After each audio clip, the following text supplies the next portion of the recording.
Om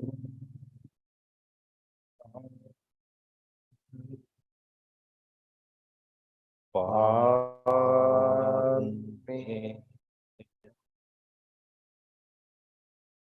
Om Padme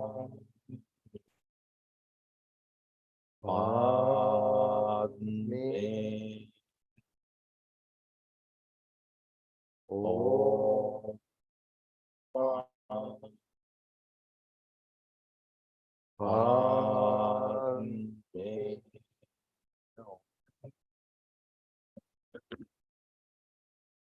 Good morning and welcome to the Sunday service. This morning we're going to meditate few minutes. After the meditation, Subodha is going to give a Dhamma talk. So after Dhamma talks, we have question and answer and chanting. Right now, Venerable Panyaloka is going to lead the loving kindness meditation. Take a moment to relax yourself. Breathe in and breathe out. Let it happen naturally. Only if you are comfortable, close your eyes.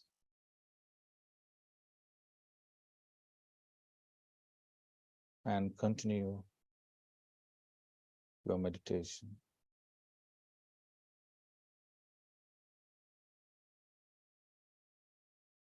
Breathe in and breathe out again and again.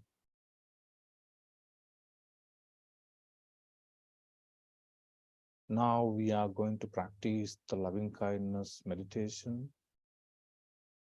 With these guided meditation thoughts, now you can start practicing the metta meditation.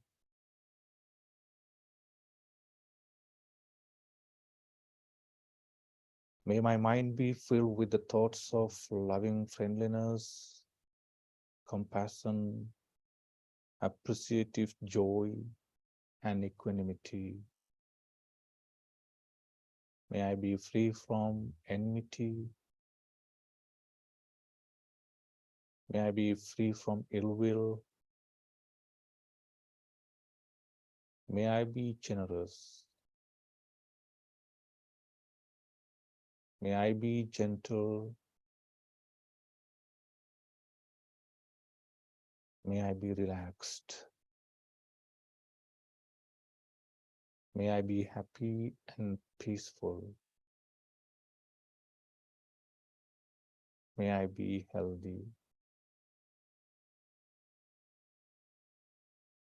May my heart become soft.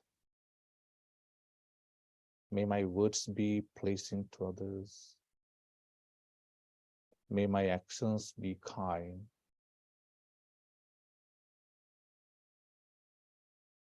May all that I see, hear, smell, taste, touch, and think help me to cultivate loving kindness, compassion, appreciative joy, and equanimity. May all these experiences help me to cultivate the thoughts of generosity and gentleness. May they help me to relax. May they inspire friendly behavior. May these experiences be a source of peace and happiness.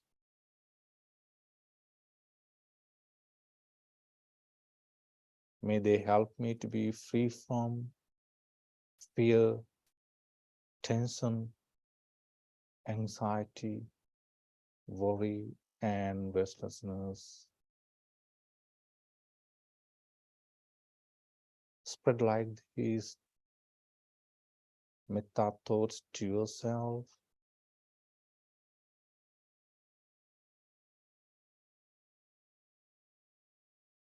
May my beloved parents, teachers, Dharma teachers, well wishers, friends, relatives, and indifferent people be free from enmity, ill will, and grudge. May they all be happy, healthy, and peaceful. May all beings in the universe be well, happy, and peaceful.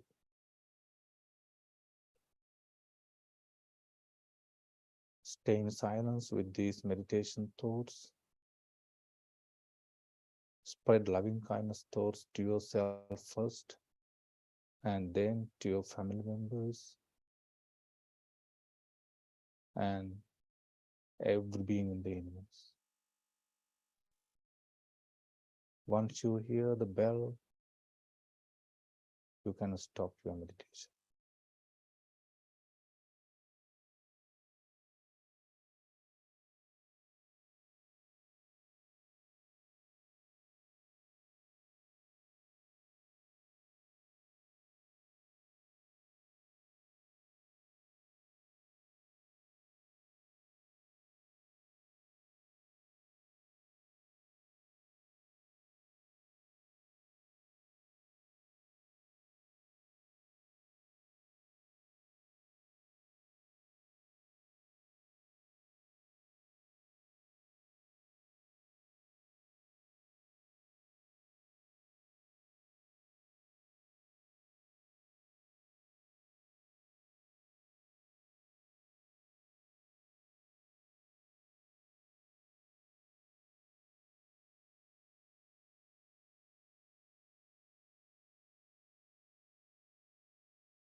Sadhu, sadhu, sadhu.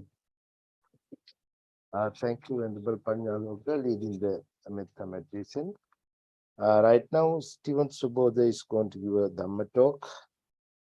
So, thanks, Stephen, being with us today. He always with us. Every Sunday mostly coming. Thanks for being with us. You can start your Dhamma talk. Thank you, Bhante.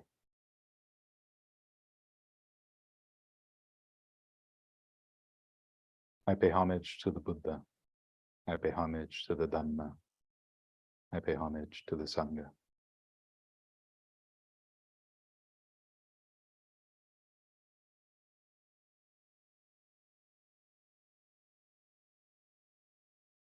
So today,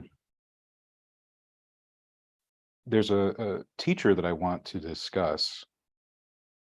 Her name is Upasika Ki Nanayon, who was an extraordinary Thai Buddhist laywoman who became a teacher, a Dhamma teacher, in the early to mid 1900s.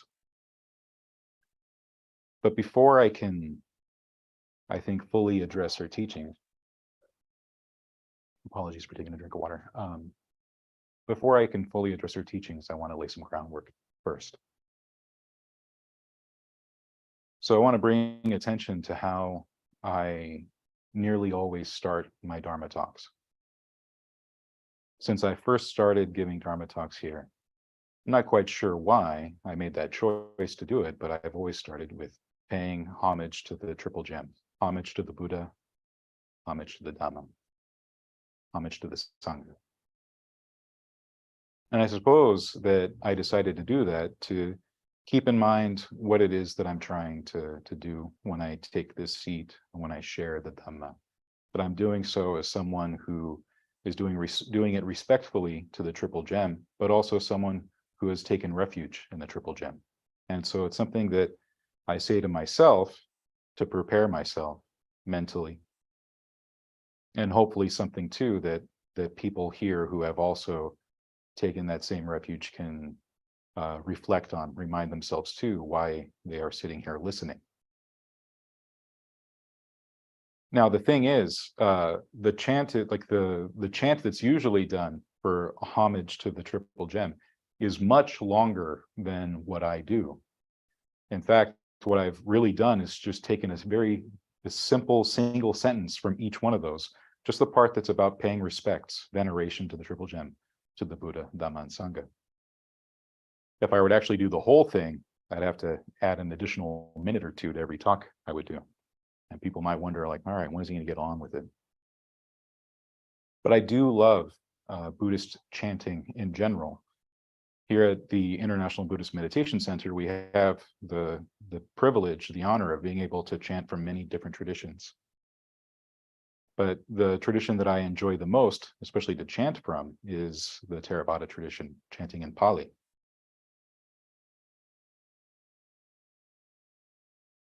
And the chanting that's often done, if we get a chance to hear it here at IBMC, which we do every once in a while, it's one of those things that is introduced to people and it might be brand new and they might think, oh, these words are pretty. It sounds nice. It kind of flows over. You can just get to hear the syllables, the sounds, and they might not carry any meaning if you haven't studied Pali. And then you have those that do practice Theravada, who do chanting quite frequently, and all they've bothered to do is to memorize it phonetically. I know that early on for myself, that was the best I could do at first because I was going to these temples, participating in these communities, be they Sri Lankan, Thai, or whatever. And I just wanted to join along. I just wanted to be a part of it. Everyone was chanting these beautiful sounds, and I wanted to do it too. So I learned phonetically for a long time, and I could just say the words and didn't have a clue what I was saying. And then we have some people that maybe at one point they did learn the words, they did study, but then the problem with repetition like this is that you just get into the flow of saying it over and over and over again, and then it loses all meaning.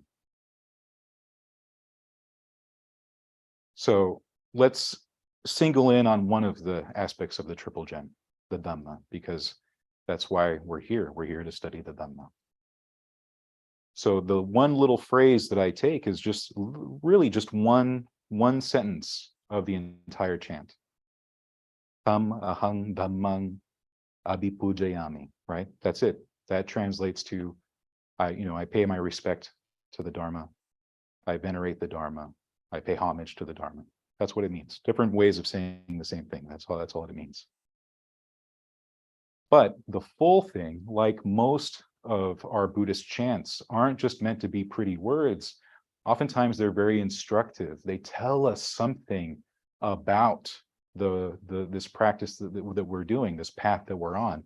It instructs us in the ways of the Dharma. And this is also true of the full chant. I'm not going to do the full chant. I'm just going to do the one on the Dharma. So the way it goes is Yoso Swakato Bhagavata Dhammo Sanditiko Akaliko Ehipasiko Opanayiko Pachatam Veditabo Vinyuhi Tam Ahang Dhammang Abhipujayami Tam Ahang Dhammang Sirasanamami. And what it means is the Dharma well expounded by the Blessed One, by the Buddha, to be seen here and now, timeless, inviting one to come and see, pertinent, to be seen by the observant for themselves. To this Dharma, I venerate most highly. To this Dharma, I bow my head. That's the whole thing. And all I take from it that I say every time I give a talk is I pay homage to the Dharma. The rest of that gets completely lost. Only I know that I'm saying the whole thing when I say that phrase. But all of what I just said isn't just something that's just meant to be veneration. Like how super duper is the Dharma? In it, what we also see is various things that we can work on and develop as we practice the path. As much as the Dharma means the truth of things, it also means doctrine. It means teachings, and it's teachings that we put into practice. So let's look at some of the qualities we see in there. In fact, I'm going to go through all the qualities that I just said one by one, but not in the order I said them. I'm going to go through them, beginning with the one that we talk about the most, which is ehipasiko. Come and see, inviting one to come and see.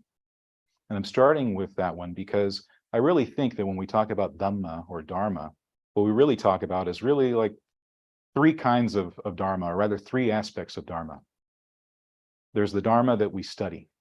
It's the Dharma that's the spoken word, the written word. It's the Dharma that we hear.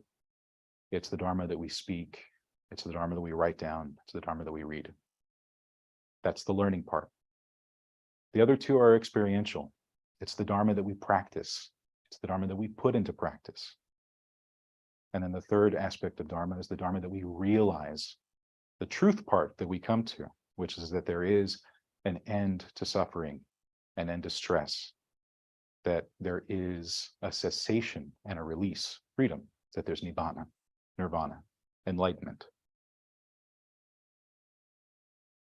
So anytime we're talking about the learning part of the Dhamma, the Dharma, that spoken word part, that written word part, the one we hear, the one we learn, the one we speak, that's the one that's inviting us. That's the one that's saying, come and see, come and see. It's an invitation. But it's not just an invitation to study a philosophy. It's not just an invitation to learn a few things, memorize a few things, have a list of knowledge in your mind.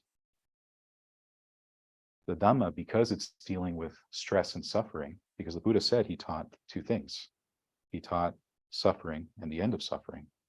What we're invited to see, ehipasiko, to come and see, is what's going on inside ourselves.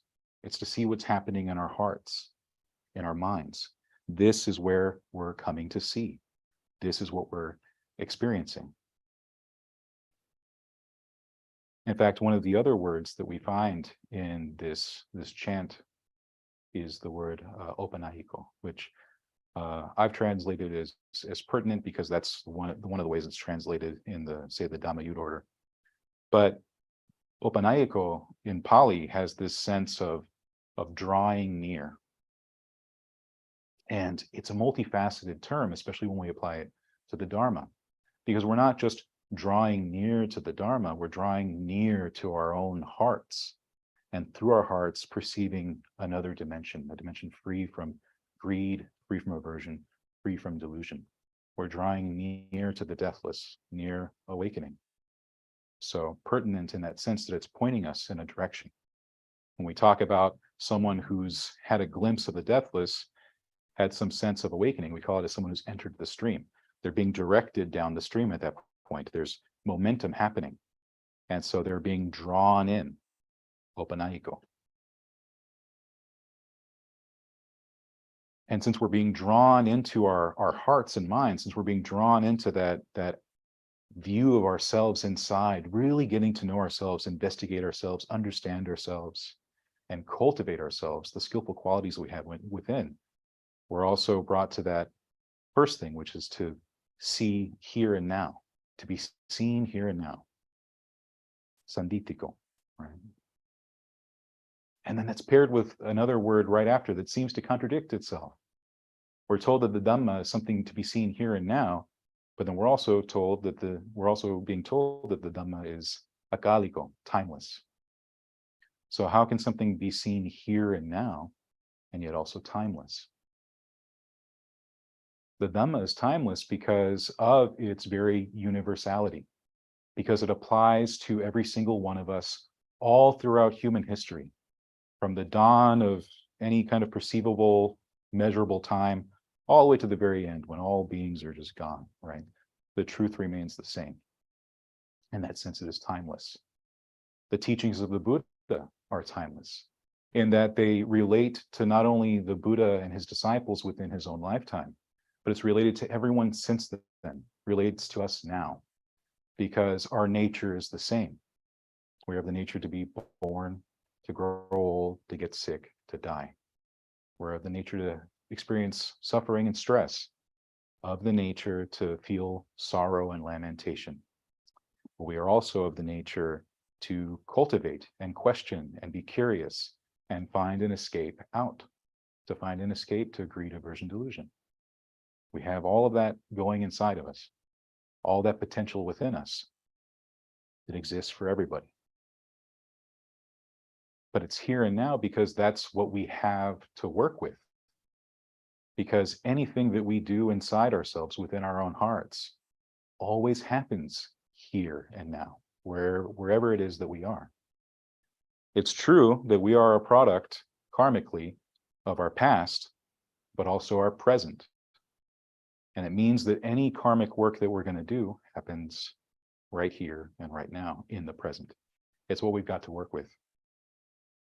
I find it pretty funny that my teacher laughs at the whole concept that everyone thinks like the power of the present moment, like the moment itself is special, that there's something magical about the present moment.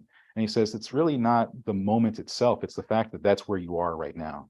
It's where your actions are taking place. And that's why it's important to focus on the present moment.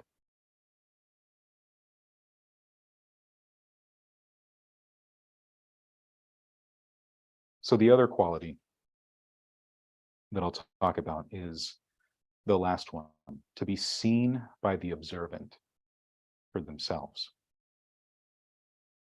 And this also highlights another aspect of the Dhamma, which is that because it's this oddly universal thing, but also this very subjective thing, that it's the thing that we have to do for ourselves, to be seen for ourselves. It's the work that we do.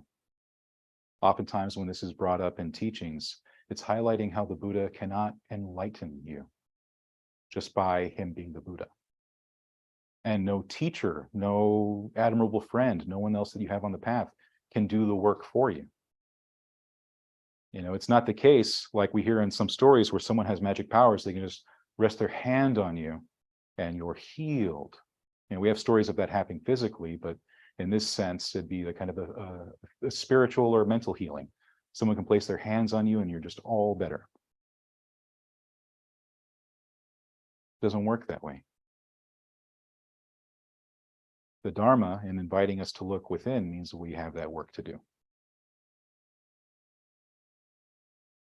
So the whole reason I'm bringing this up in the first place, talking about all these various qualities, is because I was reading this book that is a translation of many teachings by this Thai Dharma teacher, this woman who is really, her story is quite extraordinary. And as I was reading, she talked about one particular phrase that in the translation was kept in Pali, and I saw it and I was like, oh yeah, I really don't think about that word too much. And the word was pachatam, one of the words that I said as I was chanting, or rather reciting the chanting, which is that aspect of the individual, the part that I translated as, observing for themselves, the of themselves part. It was a reminder that what we're really becoming intimate with when we study the Dhamma is our own hearts. Now, all of the stuff that I said can sound like something philosophical, words to think about, concepts to learn, things to memorize. But again, if we think about what ehipassiko means, what we think about what the implication is, it's always wondering what's happening in here. We're all on our own journeys. We've all had our own experiences, our own karma that's brought us right here.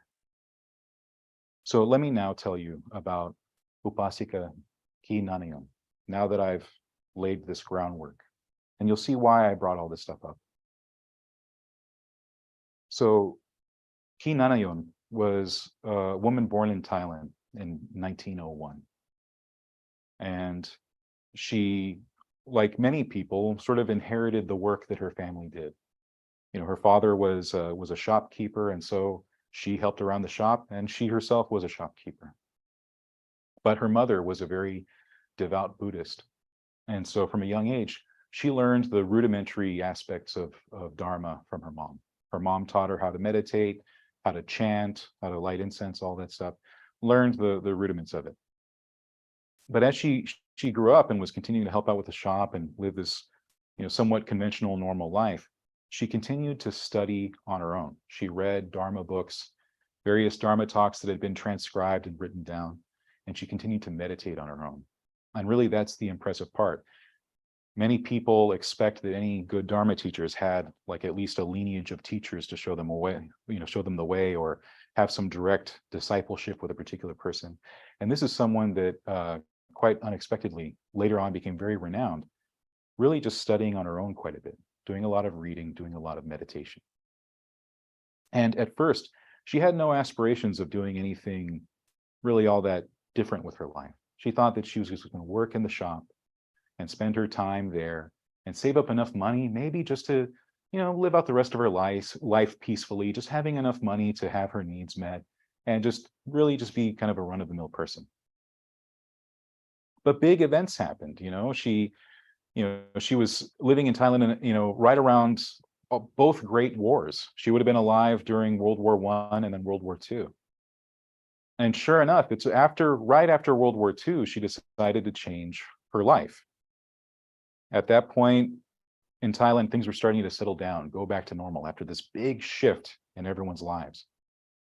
And at that point, she was running the shop all on her own.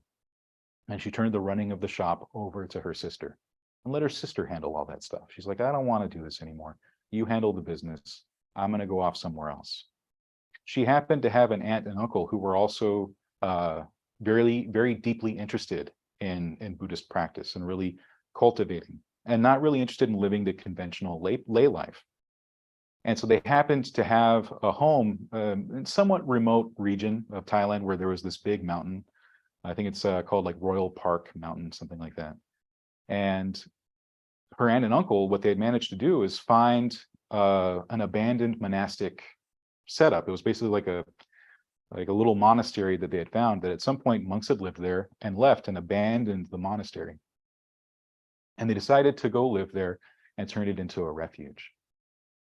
And it was tough because we're talking about 3 lay people who had whatever money they had saved up for this endeavor, and no support because they're living as lay people. They took on the moniker name for themselves, Upasaka and Upasika. They were lay people. These were not ordained people, but they were going to go off into the woods and practice. They were going to live a life of austerity. And so they had no support, obviously. So they had to fend for themselves. They had to make bowls out of coconut shells. They had to mend their own clothing. They had to find food when there wasn't enough food and go off into the forest, find bamboo and eat the delicate, tender parts that they could cook, and so on. And they continued during this time to practice in the three aspects. They were practicing their virtue, they were practicing their concentration, they were practicing their discernment. And over time, word spread that, there are these like three crazy people living in the woods meditating. That sounds weird, right? People went to go check and see it for themselves. And then they got into conversations with Ki Nanayon and were quite impressed with this upasika. And so more word spread around. And after a time, people came to practice alongside her, many of them women. And some of them at that point were already ordained Buddhist nuns in the 10 precepts, which was the common practice at the time in Thailand. So these are white-clad women who take on 10 precepts, and they're then 10 precept nuns. And they went to go practice and study with this woman who herself was an 8 preceptor, upasika. She was not ordained. And they went to go learn from her and practice with her. And over time, they started to get more and more support. And this turned into a fully functioning meditation center that exists even today. You can actually find it on Google Maps, go figure, like Royal Park Mountain Meditation Center, something like that, and but it's all in Thai. And there's still a community of people who go there to practice. And she, to her credit, helped create this community, was in charge of it, led it, was the guide, was the teacher until about 1978, 1979, when she passed away.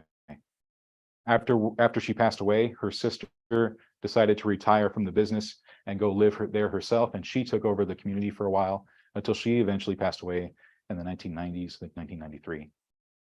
And other people had to pick up the slack, lead the group, and it continues. How amazing. How amazing that someone would dedicate their life in such a way and come to such profound lessons, which I'll share with you in a moment, without having gone through the conventional way. Truly, she only had the Dhamma, the Dharma, to rely on by actually putting it into practice. She did a little bit of that first part I was talking about. She did that study part. She listened to the Dharma when she could, but most of the time she read the Dharma. So she got that learning part. What she really had to rely on was those two other parts. She had to put it all into practice. She had to really live it and experiment and work with her defilements on her own through a lot of meditation, through a lot of cultivation.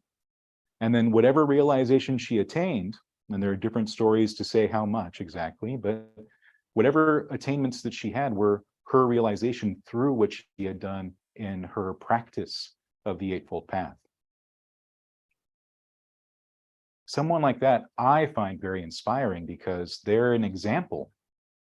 Throughout time, we have various admirable friends, those that are actively in our lives, that act as Dharma brothers and sisters, mentors in the path that help us cultivate. But then we also have these people in history that inspire us to work and strive even harder, to really want to make something of this life that we've got. Because even if we take the grander scope that Buddhism might offer us in terms of lifetimes that we might have, we have this moment right here. We have to practice the Dhamma, not in the sense that we have all the time in the world. We have to practice it in the sense that what we have is here and now. And that's what someone like her inspires me to do.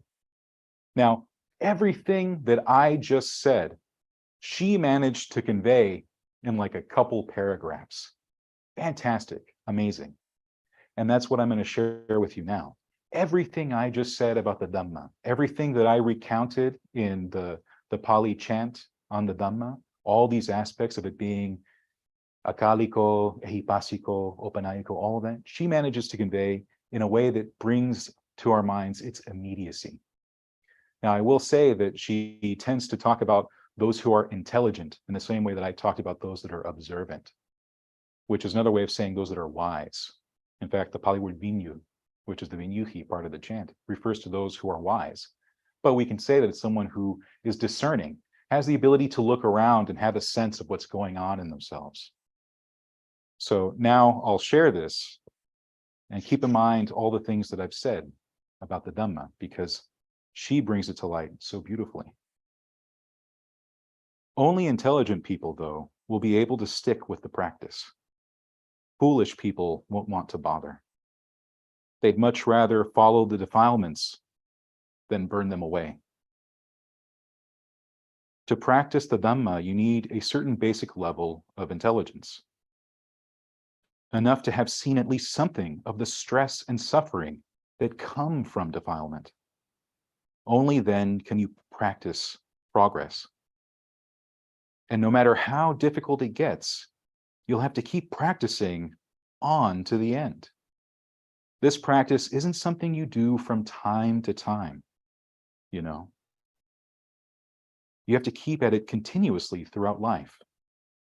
Even if it involves so much physical pain or mental anguish that tears are bathing your cheeks, you have to keep with the holy life because you're playing for real. If you don't follow the holy life, you'll get trapped in suffering. So you have to learn your lessons from pain. Try to contemplate until you can understand it and let it go, and you'll gain one of life's greatest rewards. Don't think that you were born to gain this or that level of comfort. You were born to study pain and the causes of pain, and to follow the practice that frees you from pain. This is the most important thing there is. Everything else is trivial and unimportant. All that's important lies with the practice.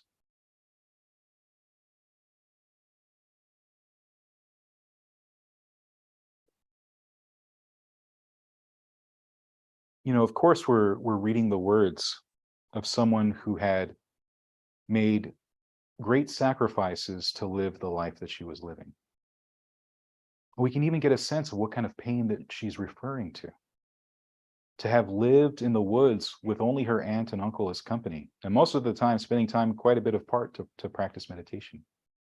To live in the woods, to make use with whatever tools that you have, just so that you can dedicate most of your time to meditation, to concentration. That's what she was doing. And the images that she uses are quite evocative. They might even sound foreign to us in the West, that someone would say that, like, practice, no matter how hard it might feel sometimes, even if your cheeks are stained with tears. But you know, even the Buddha talked about cultivating this way, developing this way, in terms of how important it was to find release, to find freedom from stress and pain, from stress and suffering.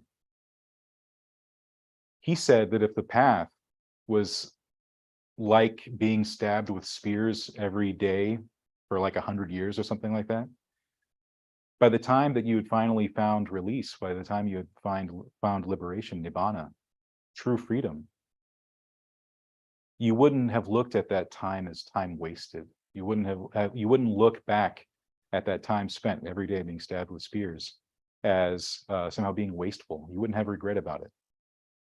Now, luckily, the path doesn't usually work that way. I spent a lot of time last week talking about how the Buddha, when he was still developing as a bodhisattva, spent a lot of time in austerities, spent a lot of time struggling and suffering and realizing that the path didn't need to be that way. So I really think that what Upasika Ki Nanayon is talking about is not that necessarily things get that bad, but that we should be dedicated enough that we keep practicing even if it does. Why it becomes important to me to reflect on it that way is because I've seen in my own life how there were times when I was very dedicated to the practice when I was younger, and times when I wasn't so dedicated. And it often seemed to fluctuate based on how comfortable my life was. There were times when my comfort in my life would be in such a way that I had plenty of other things to do with my time. I didn't really want to practice so much, or I wanted to be distracted from how stressful life was, and I didn't want to sit with what was. And there were other times too when I went through times of severe dedication to the point of my detriment, where I let other parts of my life sort of crumble away in maybe unskillful ways. And so there was this balancing act I had to do to find the right amount of dedication. knowing how much to practice and how to make it constant in such a way that it actually is comfortable. Because there is this other aspect of the timelessness that I was talking about. There's the sense of this big Dharma that we have, that it's itself is timeless because it's universal. But there's also the timelessness that comes from realizing that this path isn't something like Upasika Ki Nanyon says, that we practice here and there, this moment, that moment, but something that we make continuous in our lives, something that we focus on all the time, and then that's how we make it timeless. That's how we make it something that exists in every moment. So a deep talk today, but I'm hoping that it has that quality that I was referring to before in the first aspect of the Dharma. And that sense of what we're learning and what we're hearing as something that's an invitation. Ehipasiko, come and see. But not come and see, me or anyone else or the words that we have to share, but using those in the direction that they're pointing to, which is in here. Because we all come to this practice for various reasons. The reason why Upasika Ki Nanyon references intelligence is because she's saying that we all have to have enough self-awareness to realize that we're suffering in some way. And we come to the practice because we don't want to suffer anymore. That's why we come to it. And recognizing that other aspect, Opanayiko, is that that's what it points to. It points to our own innate ability to free ourselves from our stress and from our pain. Everything that we do and everything that we hear, everything that we say, everything about this path has that as its flavor. The Buddha said as much, that everything that he taught had the flavor of release, had the flavor of freedom. So that's what we're after. And we shouldn't take any less. These days, it's quite common to stop talking about the Dhamma as something that leads to liberation and to pare it down to something that just makes us feel a little better. But a lot of things make us feel a little better. On the right day, nachos make me feel a little better. Sitting and watching Netflix makes me feel a little better. In this path, we're after so much more than that. And so it's worth keeping in mind. And that's what I wanted to share with you all today. So I'll stop there.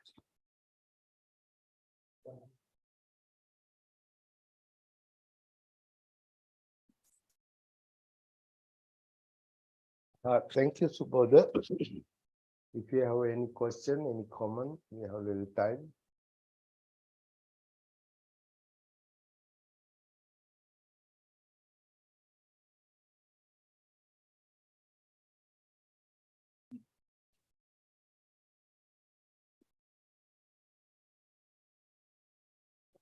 Mhm. Part of suffering, I noticed that a lot of it is desire, especially over the flesh. Now there's a lot of outside stimulation, and I know to the point that it's kind of like a reflection of what's going on inside. As we were talking about not necessarily distracting yourself, but at the same time,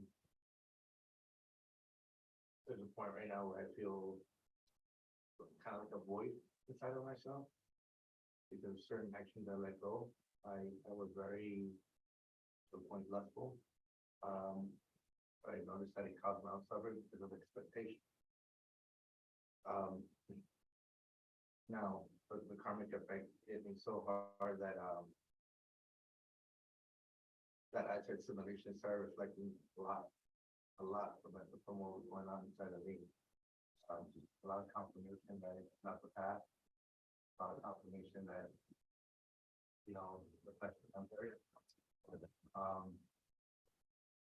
like you said, the freedom, who's letting go. Yeah.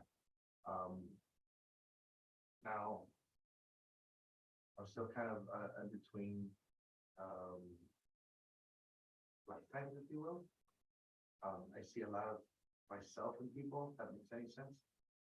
Kind of on the same path, kind of repeating patterns. I reached the point where I've been so intense in meditation where just letting go of thoughts themselves, because I know they're passing. And you have to either hold them and that leads to the suffering, or just letting them go.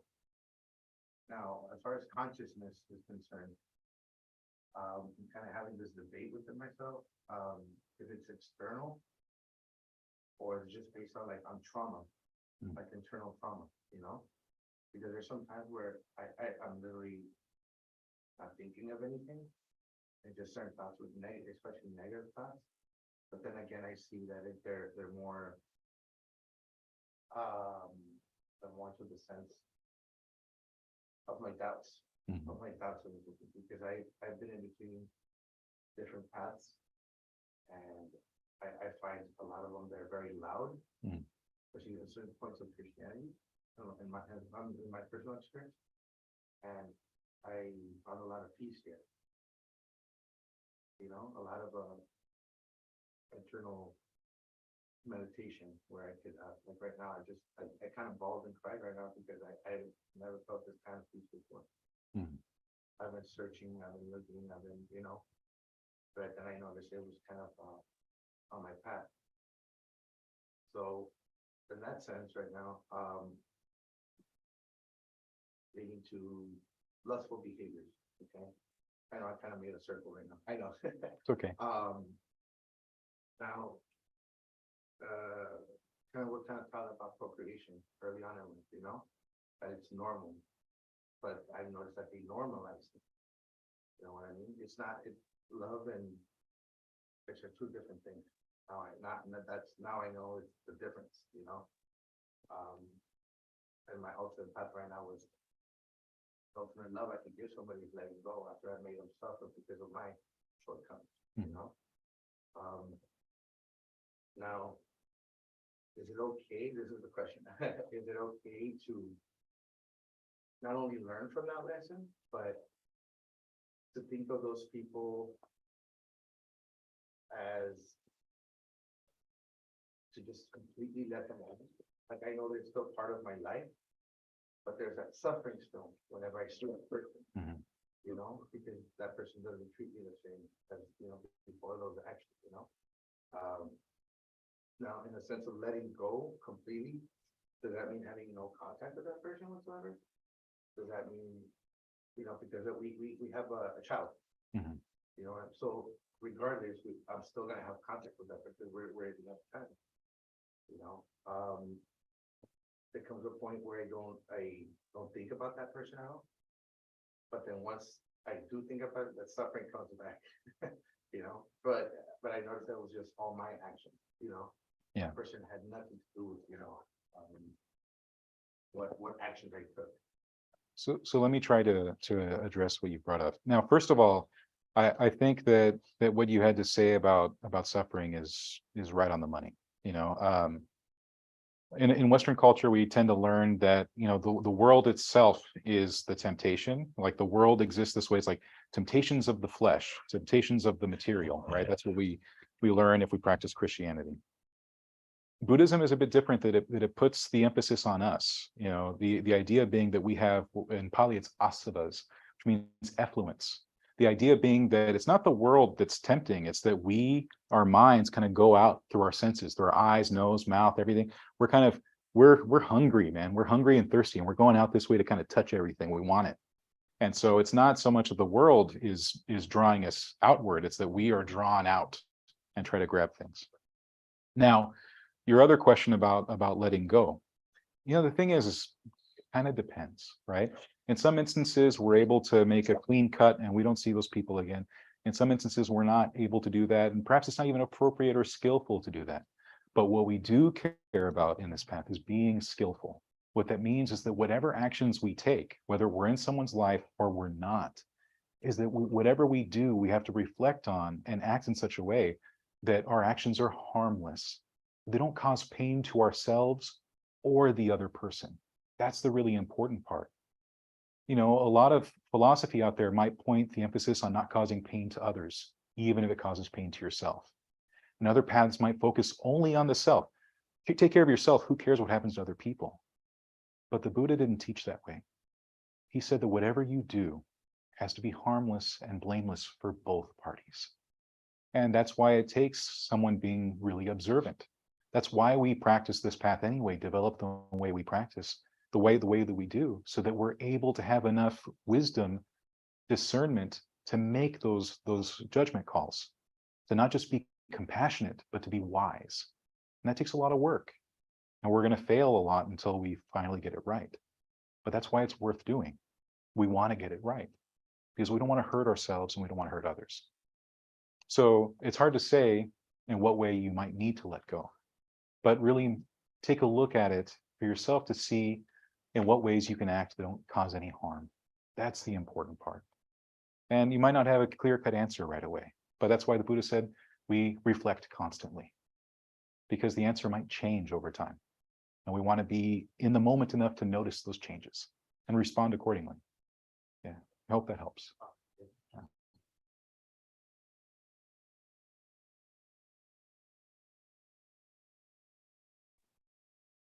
Hello, may I raise my hand? Yes, please. Okay. Hello, Noble Sangha. Thank you, Stephen Sabota, for your talk.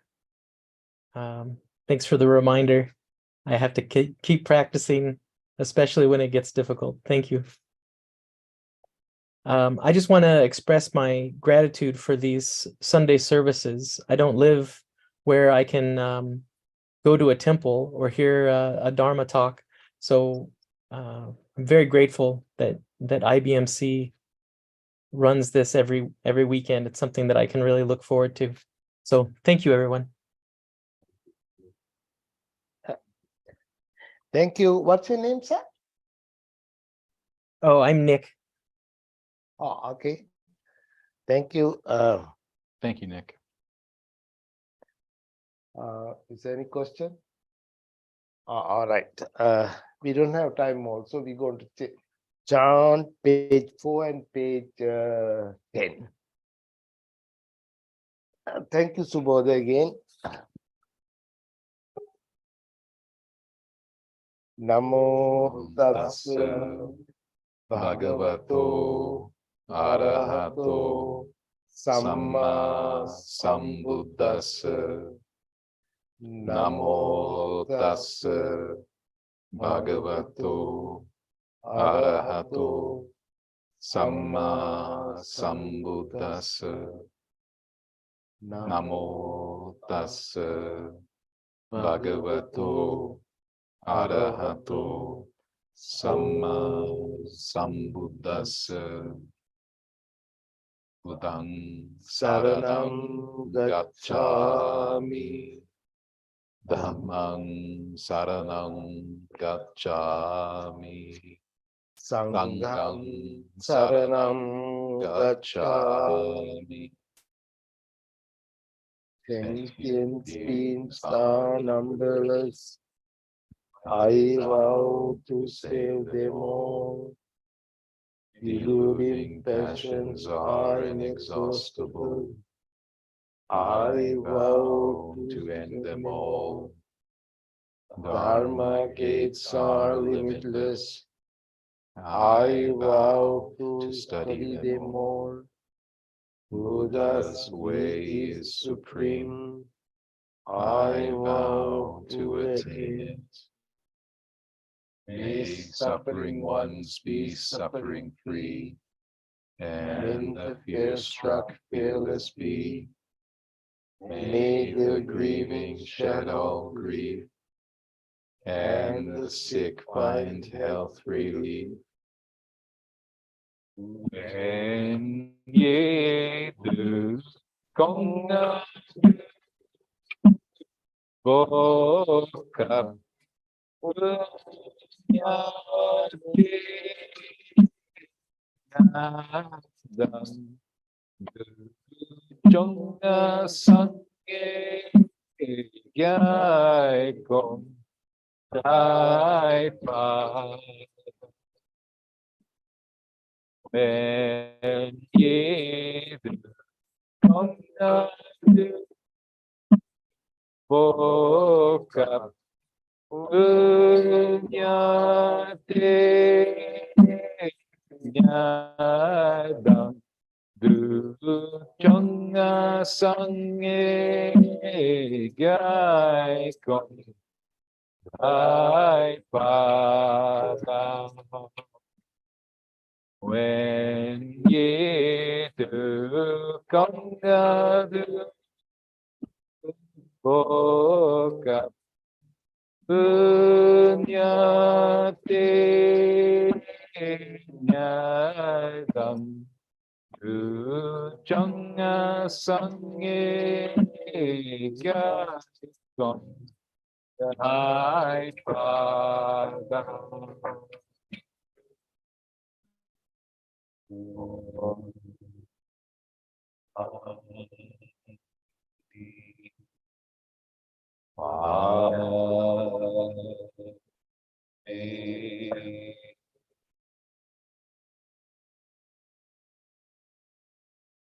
Thank you, Subodh, again. Thank you for everybody being with us here today. We have tea and cookies, I believe. And next Sunday, the 28th, Prashanti is going to do the service. I have to see that, which is going to be a meditation and chanting. Please come and join. You can meditate more that day and more, you can chant more. So 28th, the coming Sunday, please come and join. I want to say thanks again for the Subodh and everybody. Especially I want to say thanks for the last Sunday. We have good time, good service, such service, and a lot of people there. And thanks for everybody who bring food and support for the service and participate in the service. I want to say thanks for everybody. That's it, today's service. And by the power of the Buddha, Dhamma, and Sangha, you all be well and happy. Sadhu, sadhu, sadhu.